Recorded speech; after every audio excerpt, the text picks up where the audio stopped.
So today I have a sample paper for board exams class 12 mathematics. So यहाँ से हम कुछ MCQs करेंगे. First question is find the value of sin inverse root 3 by 2 plus cos inverse half. इसको करने के लिए हमें क्या करना पड़ेगा? Sin inverse root 3 by 2 plus cos inverse half. तो हमें देखना है sin inverse. ये जो root 3 by 2 है ना, ये root 3 sin के कौन सा एंगल के लिए आता है? Half 1 by root 2 root 3 by 2, that is sin pi by 3. Sin pi by 3 is root 3 by 2, that's why हमने यहाँ में क्या लिखा है sin pi by 3 plus cos inverse यहाँ में half. अभी cos का कौन सा एंगल के लिए वैल्यू half है? Cos 60 is half, right? So cos pi by 3 is half. तो ये यहाँ में cos inverse जो है cos inverse लिखा है, 1 by 2 के जगह पे हमने क्या लिखा है cos pi by 3. अभी साइन इनवर्स और साइन कैंसिल होके रहेगा पाई बाई 3 प्लस यहाँ में भी कॉस इनवर्स और कॉस कैंसिल होके रहेगा पाई बाई 3. तो ये बन गया क्या 2 पाई बाई 3. क्लियर है? तो इसीलिए यहाँ में कौन सा आंसर सही हो जाएगा? यहाँ में ऑप्शन सी जो है वो हमारा सही हो जाएगा. Next question you can see if A I I मतलब ये मैट्रिक्स फॉर्म में है, ठीक है, मैट्रिक्स फॉर्म में ए आई जे है, तो ये वाला मैट्रिक्स भी दिया है. ये 3/2 मैट्रिक्स है, मतलब रो इसका 3 है और कॉलम 2 है. सिमिलरली बी जो है बी आई जे, ये 3/3 मैट्रिक्स है, मतलब रो भी 3 है और कॉलम भी 3 है. Then the value of A11 B11 plus A22 B22. अभी देखो ए आई जे, इसका मतलब है आई जो है वो रो को रिप्रेजेंट करता है और जे जो है कॉलम को रिप्रेजेंट करता है. तो ये इस तरह से है A11 A12 A21 A22 A31 A32, B11 B12 B13 B21 B22 B23 B31 B32 B33. Okay. तो यहाँ से A11 कौन सा है फिर? A11 is 2. B11 कौन सा है? 2. A22 कौन सा है? A22 मतलब ये 4. और B22 कौन सा है? A22 मतलब 4, है ना? तो हमें क्या निकालने के लिए बोला है? A11 B11 plus A22 B22, मतलब A11 is 2 B11 is 2 plus A22 is 4 B22 is 4. ये A11 B11 दिया है, इसका मतलब है ये दोनों मल्टीप्लाई हुआ है, ठीक है. तो 2 into 2 that is 4 plus 4 into 4 that is 16 that is 20. Okay. तो यहाँ में कौन सा ऑप्शन सही हो जाएगा? Option number B will be the correct option. Clear है? Similarly question number 3, if this then the value of x. यहाँ में हमको दिया है लेफ्ट हैंड साइड में 2 मैट्रिसेस दिया है और राइट हैंड साइड में 1 मैट्रिक्स दिया है. ये जो लेफ्ट हैंड साइड में 2 मैट्रिसेस ऐसे इस तरह से दिया है, इसका मतलब ये है कि इन दोनों का मल्टीप्लिकेशन हुआ है, मैट्रिक्स का मल्टीप्लिकेशन हुआ है, ठीक है. तो पहले हम इसको लिख लेंगे. हाँ, तो मैंने यहाँ पे वो वाला लिख लिया है जो क्वेश्चन में गिवन है. अभी देखो लेफ्ट हैंड साइड में 2 मैट्रिसेस से दिया है, मतलब इन दोनों का मल्टीप्लिकेशन हुआ है, तो हम क्या करेंगे? इन दोनों का मल्टीप्लिकेशन करेंगे. करने से हम कैसे करेंगे? ये देखो ये भी 2/2 का मैट्रिक्स है, ये भी 2/2 का मैट्रिक्स है, ठीक है. यहाँ में नंबर ऑफ कॉलम्स है 2, यहाँ में नंबर ऑफ रो है 2, इसीलिए जो रिजल्टेंट मैट्रिक्स आएंगे वो आएंगे 2x2 का, मतलब यहाँ में नंबर ऑफ कॉलम्स और नंबर ऑफ रोज सेम होना पड़ेगा, ठीक है, तभी दो मैट्रिक्स का मल्टीप्लिकेशन पॉसिबल है. अभी देखो फर्स्ट एलिमेंट निकालने के लिए हम क्या करेंगे? फर्स्ट रो फर्स्ट कॉलम, मतलब 2 into 1 2 plus 3 into -2 that is -6. Second element के लिए फर्स्ट रो सेकेंड कॉलम, मतलब 2 into -3 -6 plus 3 into 4 that is 12. यहाँ में निकालने के लिए second row first column that is 5 into 1 5 plus 7 into -2 -14. Okay, ये वाला निकालने के लिए second row second column 5 into minus 3 minus 15 plus 7 into 4 28। Okay, और ये एज इट इज रहेगा। अभी हम क्या करेंगे, इन दोनों का सिंप्लीफाई करने के लिए करने से क्या मिलेगा, 2 प्लस माइनस 6 मतलब 2 minus 6 that is minus 4, minus 6 plus 12 that is 6, 4 plus minus 4 that is 4 minus 4 is minus 9, minus 15 plus 28 that is 13 ना, 13। ओके, तो आफ्टर सिंप्लीफिकेशन हमें क्या मिला, हमें क्या मिला, दो मैट्रिसेस मिला जो कि इक्वल है। अभी दो मैट्रिसेस कब इक्वल होते हैं, जब उन दोनों का कोरेस्पॉन्डिंग एलिमेंट्स इक्वल होते हैं।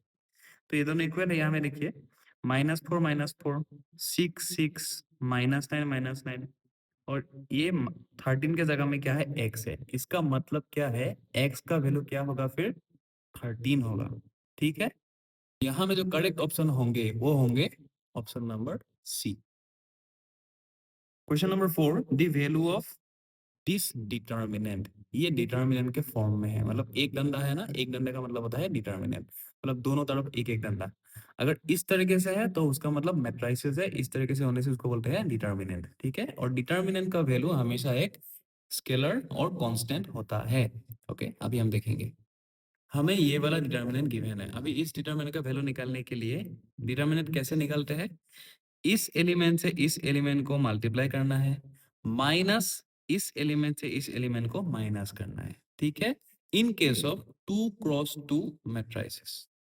ठीक है, मतलब अगर 2 क्रॉस 2 मैट्रिसेस है इस तरह से ए बी सी डी, इसका वैल्यू होगा A into D A D minus B into C B C, इस तरीके से निकालते हैं। ठीक है, तो यहाँ में हम क्या करेंगे फिर, cos 15 degree cos 75 degree minus ये cos 15 और cos 75 मल्टीप्लाई होकर ये हुआ, माइनस देंगे sin 75 डिग्री sin 15 डिग्री। ठीक है, इसको अगर फिर से हम लिखे तो क्या हम ऐसे भी लिख सकते हैं कि cos 15 degree cos 75 degree minus sin 15 degree sin 75 degree, ऐसे हम लिख सकते हैं। ओके, अभी ये वाला फॉर्मूला बताइए, cos a plus B, cos a plus B का वैल्यू क्या होता है, cos a plus B is cos a cos b minus sin a sin b, है ना। तो क्या ये ऊपर वाले से थोड़ा सिमिलर है, 1575 1575, यहाँ में भी ए बी है ना, और माइनस है cos cos sin sin cos cos sin sin, तो सिमिलर है। तो अगर इसका मतलब ये है तो इस वाले का मतलब क्या होगा, cos यहाँ में जो a प्लस बी था, a का वैल्यू 15 है, b का वैल्यू 75 है, तो यहाँ में होगा cos 15 degree plus cos 75 degree, that is cos 90 degree. हम सभी को पता है कि cos 90 इज 0। ओके, कौन सा ऑप्शन सही हो जाएगा, option number B will be the correct option. Next question is, if the points are collinear, then the value of x is। अभी तीन पॉइंट्स कोलिनियर दिखाने के लिए अलग अलग मेथड से, हम स्लोप मेथड से भी दिखा सकते हैं, डिस्टेंस फॉर्मूला से भी दिखा सकते हैं, सेक्शन फॉर्मूला से भी दिखा सकते हैं, एरिया वाला फॉर्मूला से भी दिखा सकते हैं, है ना। तो हम किसी एक का यूज करने से ही हो जाएगा। सिंस बुक में वेक्टर का कॉन्सेप्ट है, हम उसी कॉन्सेप्ट को लेके चलेंगे। पहले हम क्या करेंगे, ये जो पॉइंट है इससे इसको माइनस करके एक बार देखेंगे। ठीक है, माइनस मतलब कॉरेस्पॉन्डिंग एलिमेंट्स का माइनस। अभी देखिए x और 2 का माइनस मतलब x माइनस 2 और x माइनस 2, सिमिलरली हमें -1 -3 दैट इज -1 प्लस 3। ओके, इन दोनों से हमें ये वाला मिला, इन दोनों से क्या मिलेगा, 0 minus x that is minus x और 4 -1 दैट इज +1, मतलब x माइनस 2 यहाँ में -1 प्लस 3 दैट इज 2, और यहाँ में क्या है -x और 5। ठीक है, अभी देखिए इन दोनों से ये मिला है और इन दोनों से ये मिला है। अगर ये तीनों पॉइंट कोलिनियर है तो ये दोनों एक दूसरे का क्या होना पड़ेगा, मल्टीपल होना पड़ेगा, मतलब इन दोनों का रेशियो सेम होगा। रेशियो सेम होने के लिए in case x plus 2 minus x will be equal to 2/5, इस तरीके से। मतलब x माइनस टू ये बाई ये इक्वल टू ये बाई ये।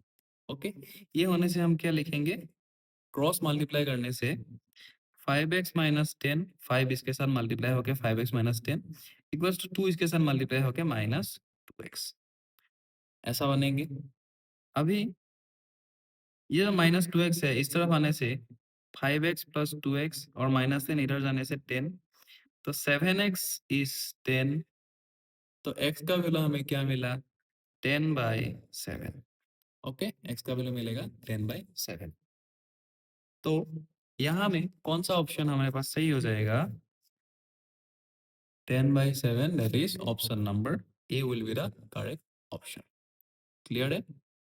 Next question, question number 6, if this, ये डिटर्मिनेंट का साइन है, डिटर्मिनेंट गिवन है कौन सा मैट्रिक्स का, 3x3 मैट्रिक्स का डिटर्मिनेंट गिवन है, then the cofactor A21 is. अभी देखिए इसको निकालने के लिए क्या करना पड़ेगा, हमें ये वाला डिटर्मिनेंट गिवन है, हमें निकालने के लिए दिया है क्या, A21। अभी A21 कौन सा एलिमेंट है वो पहले देखना पड़ेगा, मतलब रो में सेकेंड रो और कॉलम में फर्स्ट कॉलम, मतलब ये दिस वन इज A21।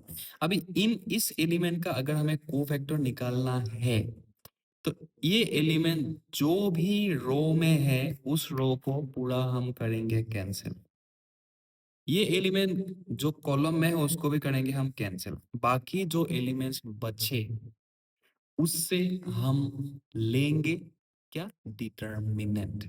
ठीक है, अभी उससे डिटर्मिनेंट लेने के लिए मतलब h और c का मल्टीप्लाई इस तरह से HC है ना, माइनस f और g का मल्टीप्लाई मतलब FG।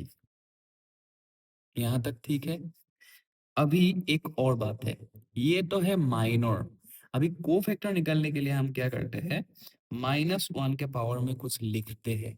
अभी क्या लिखेंगे, ये जो है A21 ना, तो यहाँ से ये 2 और 1 का एडिशन, -1 का पावर 2 + 1 और ये, तो -1 का पावर 2 + 1 दैट इज -1 का पावर 3, -1 का पावर ओड है इसीलिए -1 का वैल्यू माइनस ही रहेंगे, तो ये माइनस है, और HC minus FG, this one will be the answer और सॉल्यूशन। ओके, तो इसको हम माइनस को पूरा, माइनस का मतलब -1 है तो पूरा ब्रैकेट से मल्टीप्लाई करने से क्या मिलेगा, FG minus HC, this will be the correct option. तो यहाँ से ऑप्शन नंबर कौन सा करेक्ट होगा फिर, this will be the correct option, FG minus HC, option number B. Clear है? Next question, a continuous function is defined as fx is this, this मतलब क्या, फंक्शन का वैल्यू 3 गिवन है 3 domains में, मतलब अगर x इज लेस देन 0 है तब वैल्यू ये है, x ग्रेटर देन 0 है तब वैल्यू ये है, और x इक्वल टू 0 के लिए वैल्यू ये है। ठीक है, find the value of a² plus b²। अब इसका क्या कॉन्सेप्ट है समझिए, तो मतलब यहाँ में जो फंक्शन है, फंक्शन का 3 वैल्यू है 3 डोमेन्स में, तो 0 के लिए कुछ वैल्यू है, 0 से बड़ा के लिए कुछ वैल्यू है, और 0 से छोटा के लिए कुछ वैल्यू है। ठीक है, तो अगर कॉन्टिन्यूअस है फंक्शन तो क्या होता है, left hand limit, right hand limit और फंक्शनल वैल्यू तीनों सेम होता है। ठीक है, अभी लेफ्ट हैंड लिमिट निकालने के लिए हमको क्या करना पड़ेगा, लेफ्ट हैंड लिमिट के लिए limit x tends to 0 minus, हम यहाँ में 0 पे निकाल रहे हैं। ठीक है, क्योंकि यहाँ में 0 में कुछ पर्टिकुलर वैल्यू है, लेस देन 0 के लिए कुछ पर्टिकुलर वैल्यू है, और राइट ग्रेटर देन 0 के लिए भी कुछ पर्टिकुलर वैल्यू है, इसीलिए जो लेफ्ट हैंड लिमिट है at x equal to 0, limit x tends to 0 f of x, ये होगा limit x tends to 0 minus, अच्छा x लेस देन 0 माइनस मतलब 0 के लेफ्ट हैंड तरफ से आ रहा है, तो ये x लेस देन 0 का जो वैल्यू है ये हम यहाँ में प्लेस करेंगे 2x बाय साइन x। अब ये जो फ्रैक्शन है, यहाँ में अगर x का वैल्यू में 0 दे दूं तो फ्रैक्शन का ऊपर वाला पार्ट 0 होगा, नीचे में अगर 0 दे दूं ये भी 0 होगा, तो 0/0 फॉर्म में आ जाएगा, है ना। इसीलिए हम क्या करेंगे, इसको 0/0 फॉर्म में नहीं लाने के लिए दोनों तरफ हम डेरिवेटिव करेंगे, डिफरेंशिएशन करेंगे। ऊपर का differentiation with respect to x क्या होगा, 2x का 2 आएगा, और नीचे का क्या आएगा, cos x आएगा। अभी लिमिट x टेंड्स टू 0 मतलब x का वैल्यू हमें 0 डालना है, ये ऊपर में 2 ही रहेंगे और नीचे में cos 0 दैट इज नीचे में 1 ना, 2/1 दैट इज 2। यहाँ तक क्लियर है? Okay. Right hand limit RHL, limit x tends to 0 plus f of x। अभी राइट हैंड लिमिट निकालने के लिए हमें कौन सा वैल्यू कंसीडर करना पड़ेगा, limit x tends to 0 plus लेके ये x ग्रेटर देन 0 के लिए जो फंक्शनल वैल्यू है that is this one, tan ax/x, ये वाला हम लेंगे tan ax/x। आप लोगों ने देखा जब मैंने x लेस देन 0 लिया था तब ये लिया था, लेकिन x ग्रेटर देन 0 के लिए ये लेंगे tan ax/x। यहाँ पे भी अगर मैं यहाँ में ऊपर में 0 डालूंगा, ऊपर वाला 0 होगा, नीचे वाला 0 होगा, तब 0/0 फॉर्म हो जाएगा, है कि नहीं। तो इसीलिए दोनों तरफ डिफरेंशिएशन करने से tan ax का डिफरेंशिएशन कितना है, a sec स्क्वायर ax, और नीचे का 1। ओके। अभी ऊपर में 0 प्लेस करने से sec स्क्वायर 0 आएगा, और sec 0 का मतलब क्या होता है, 1। तो ऊपर में ओनली a बचेगा, नीचे में 1 है तो ये a आएगा। ओके। अभी functional value that is f of 0, मतलब the value of f of x at x equal to 0, ये क्या दिया है, b दिया है, ठीक है, ये b दिया है। हमें गिवन है द फंक्शन इज कॉन्टिन्यूअस, तो left hand limit, right hand limit और फंक्शनल वैल्यू तीनों का वैल्यू सेम होना पड़ेगा। लेफ्ट हैंड लिमिट हमें मिला है 2, राइट हैंड लिमिट हमें मिला है a, और फंक्शनल वैल्यू हमें मिला है b। तो a equals to b equals to 2 है। यहाँ तक तो क्लियर है ना। हमें निकालने के लिए दिया है क्या, a square plus b square, a square plus B square, a का वैल्यू 2 है 2 स्क्वायर, b का वैल्यू 2 है 2 square that is 4 plus 4 that is 8। Okay. तो यहाँ में कौन सा ऑप्शन सही हो जाएगा, option number D that is 8 will be the correct option. Okay. Next question, the derivative of the function f defined by this at x equal to 0, मतलब इस फंक्शन का पहले हमें डेरिवेशन करना है, उसके बाद x का वैल्यू पर्टिकुलरली प्लेस करना है। ओके। तो ये वाला हमें फंक्शन गिवन है F X is equal to M X plus C. Actually this is an equation of a straight line, है कि नहीं, एम एक्स प्लस सी वाला। ओके, वो तो बात की बात है। अभी इसका हम डेरिवेशन करने से एफ डैश ऑफ एक्स क्या मिलेगा, इसका डेरिवेशन करने से एम मिलेगा ना, एम मिलेगा, प्लस सी तो एक कांस्टेंट है, कांस्टेंट का डिफरेंशिएशन इज 0, तो इसका derivation F dash of X is M. Okay. अभी हमें पर्टिकुलरली एक्स इक्वल टू कहाँ में निकालने के लिए बोला है, 0 पे, तो हमें क्या निकालना है, एफ डैश ऑफ 0। अभी देखो एफ डैश ऑफ एक्स का वैल्यू है M, M is a constant, है कि नहीं। तो यहाँ में तो x का कोई टर्म नहीं है, मतलब x का वैल्यू हम जो भी प्लेस करें वैल्यू हमेशा m ही आएंगे, इसीलिए f पे 0 भी आएगा m ही। क्लियर है। तो ऑप्शन नंबर यहाँ में कौन सा सही हो जाएगा, option number A will be the correct option. Next question is if v is this 4/3 pi r cube, that is the volume of the sphere, okay, given है, then at what rate in cubic units is v increasing when r is this and dr dt is this given। Okay. अभी rate निकालने के लिए दिया है, मतलब with respect to time, v given है, rate निकालने के लिए दिया है, इसका मतलब with respect to time, that is हमें dv बाई dt निकालना है। ओके, हम अभी निकालेंगे। तो हमें v गिवन है कुछ इस तरीके से, v is 4/3 pi R cube. अभी हमें निकालना है क्या, dv बाई dt, मतलब 4/3 पाई, ये तो कांस्टेंट टर्म है, ये तो कांस्टेंट टर्म है ना। आर क्यूब का डिफरेंशिएशन करने से विद रिस्पेक्ट टू टी क्या मिलेगा, 3r स्क्वायर, 3r स्क्वायर मिला, लेकिन ये differentiation with respect to T है, इसीलिए r को फिर से डिफरेंशिएट करने पड़ेगा with respect to T. Okay. अभी हमें 4/3 पाई तो हम ऐसे ही रहने देंगे, 3 भी ऐसे ही रहने देंगे। अभी r, ये जो r है, r हमें गिवन था, r इज 10, इसलिए ये है 10 स्क्वायर। ओके, dr dt ये भी गिवन था, ये है 0.01। ओके, अभी इसको करने से हो गया, वही तो है। अभी dv बाई dt, 3 और 3 कैंसल, 10 स्क्वायर इज 100, 100 को 0.01 से मल्टीप्लाई करने से फिर से 1 आएंगे, है ना। अल्टीमेटली बचेगा यहाँ में क्या, ओनली 4 पाई, 4 पाई बचेगा। ओके, तो यहाँ से ऑप्शन नंबर कौन सा सही होगा फिर, ऑप्शन नंबर बी।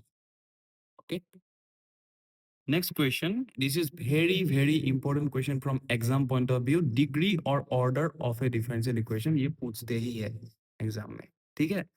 तो the degree of the differential equation निकालने के लिए बोला है, हम देखेंगे डिफरेंशिएशन हाईएस्ट कितना तक हुआ है।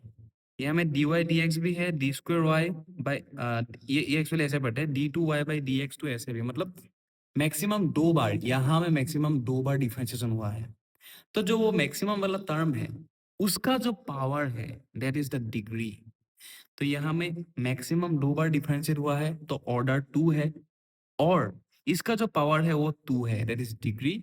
तो डिग्री हमें 2 है, option number D will be the correct option. Okay, next question, the value of integration of cos square x dx। Integration of cos square x dx निकालने के लिए बोला है, लेकिन cos स्क्वायर का कोई भी इंटीग्रेशन का ऐसा स्पेसिफिक फॉर्मूला हमें नहीं मिला है। तो हम क्या करेंगे, हम कुछ अलग अलग तरीके से कर सकते हैं, लेकिन इसको हम क्या करेंगे, हम एक फॉर्मूला जानते हैं, 1 plus cos square x is cosec square x। तो यहाँ से cos square x is cosec square x minus 1, ठीक है। तो यहाँ में हम लिखेंगे integration of cosec square x minus 1 dx। cosec square x का इंटीग्रेशन का फॉर्मूला क्या होता है, minus cot x, minus 1 dx का इंटीग्रेशन क्या होता है, x। ओके, लेकिन ये इंडेफिनिट इंटीग्रल है, इसलिए यहाँ में प्लस c भी आएंगे। तो यहाँ में ऑप्शन नंबर कौन सा सही होगा फिर, option number D will be the correct option. Okay, next वाला, evaluate integration 0 to 1 by root over x plus 3 dx by using fundamental theorem of integral calculus। हमें दिया है 0 to 1, 1 plus 0 to 1 by root over x plus 3 dx। Fundamental theorem of integral calculus लगाने से ये होगा 2 bracket के अंदर x plus 3 और लिमिट लग जाएगा 0 to 1। तो अपर लिमिट यहाँ में प्लेस करने से 2, x का वैल्यू 1 प्लेस करने से 1 plus 3 that is √4, minus lower limit place करने से यह होगा √3, ऐसा होगा। तो 2 अंदर में 2 माइनस √3, तो 2 into 2 that is 4, minus 2 into √3 that is 2√3, ऐसा होगा, है ना। तो ऑप्शन नंबर कौन सा सही होगा फिर, option number A will be the correct option, 4 minus 2√3। Clear है। Next is, if a is the vector this one, then its unit vector is। तो यूनिट वेक्टर निकालने के लिए दिया है, इस वेक्टर का यूनिट वेक्टर निकालने के लिए दिया है, तो यहाँ में हम आई कैप, जे कैप और के कैप का जो स्केलर कंपोनेंट्स है उसको देखेंगे, ये है 1, ठीक है। यूनिट वेक्टर हम कैसे निकालते हैं, A cap, A cap is A vector by magnitude of A, ऐसा निकलते हैं, है ना। तो आप लोग एक काम कीजिए, मतलब इसको देख के ही लिखिए, हाँ डायरेक्ट इसको देख के लिखिए। यहाँ में स्केलर कंपोनेंट 1 है, तो 1 बाय रूट ओवर इसका 1, 1 square plus 2, 2 square plus 3 square, 3 3 square, I cap दे दीजिए। यहाँ में 2, 2 बाय यही लिखिए root over 1 square plus 2 square plus 3 square, okay, plus sorry J cap होगा, यहाँ में 3 by root over 1 square plus 2 square plus 3 square K cap, 1 by, अब इसका क्या आएगा value, root over 9 plus 4 plus 1 that is 14, 1 by root 14 I plus 2 by root 14 J plus 3 by root 14 K. This will be the unit vector. ऐसे निकालते हैं, ठीक है। Direct हम स्केलर कंपोनेंट्स को देख देख के यहाँ में प्लेस कर सकते हैं। तो यहाँ में ऑप्शन नंबर कौन सा सही होगा फिर, option number A will be the correct option. यहाँ में I by root 14 2 J by root 14 ऐसा करके दिया है, ऐसा भी हम लिख सकते हैं, ठीक है। यहाँ में क्या दिया, if the vectors A B is perpendicular to C D where A is this, B is this and C is this, D is this, then the value of K is. यहाँ में हम क्या करेंगे, वेक्टर, दो vector perpendicular होने का जो formula है, मतलब जो कंडीशन है उसको अप्लाई करेंगे। तो हमें ये सब वेक्टर्स इस तरह से गिवन है। ये गिवन होने का मतलब क्या है, अगर 8 3 4 माइनस 2 है ना, तो इसका मतलब है 3i plus 4j minus 2k, i minus j plus 2k, ki plus 3j plus 2k। ये जो i j k में बोल रहा हूँ ना, ये कैप में होगा, i cap j cap k cap, okay. अभी हमें गिवन है ए बी और सी डी, ये दोनों क्या है, परपेंडिकुलर टू ईच अदर।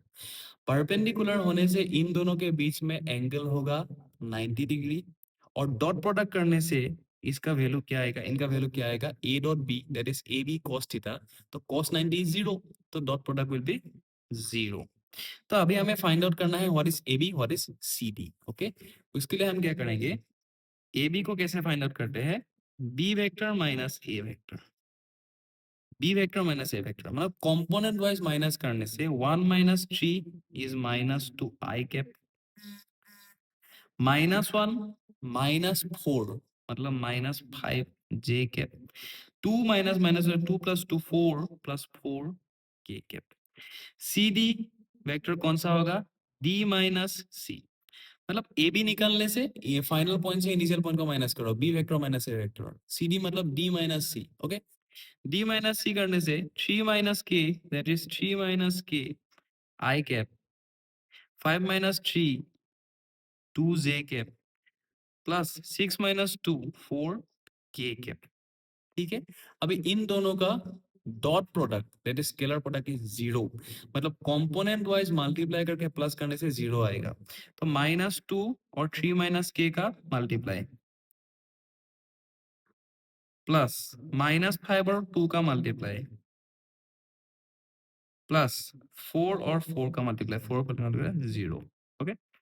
तो -2 इसके साथ मल्टीप्लाई करने से हमें क्या मिलेगा, 2k माइनस 6, ये -5 into 2 -10 plus 16 is 0। So 2k यहाँ में रहने से क्या होगा, -6 -10 दैट इज -16 और plus 16 0 that is 2k is 0 that is k is 0, okay. तो ऑप्शन नंबर कौन सा सही हो जाएगा फिर, option number C will be the correct option. अभी लास्ट वाला क्वेश्चन देखिए, if a is this and b is this then a plus b, ये जो गिवन है ना, a के ऊपर में वेक्टर भी है और मॉडुलस का साइन भी है, इसका मतलब मैग्नीट्यूड ऑफ a। सिमिलरली ये है मैग्नीट्यूड ऑफ b, तो हमें a और b का मैग्नीट्यूड निकालना है। हमें a गिवन है दिस, तो इसका मैग्नीट्यूड वेक्टर लेके मॉडुलस ले लीजिए, मैग्नीट्यूड होगा रूट ओवर i का scalar component 4 that is 4 square, plus j का scalar component 3 that is 3 square, root over 4 square 16, 3 square 9 that is root 25 that is 5। Similarly b का root over 3 square plus 4 square, 3 square plus 4 square that is root over 25 that is 5। तो a का magnitude भी 5 है, b का magnitude 5 है, तो a plus b is 5 plus 5 that is 10, okay. तो यहाँ में ऑप्शन नंबर कौन सा सही हो जाएगा फिर, option number D will be the correct option, option number D. तो आज के लिए हम 15 एमसीक्यूज किए हैं इस वीडियो में। इसके नेक्स्ट वीडियो में इस तरह से ही एमसीक्यूज आते रहेंगे, आप लोग देखिए और चैनल को सब्सक्राइब कीजिए और अच्छा लगा तो लाइक कीजिए। Thank you.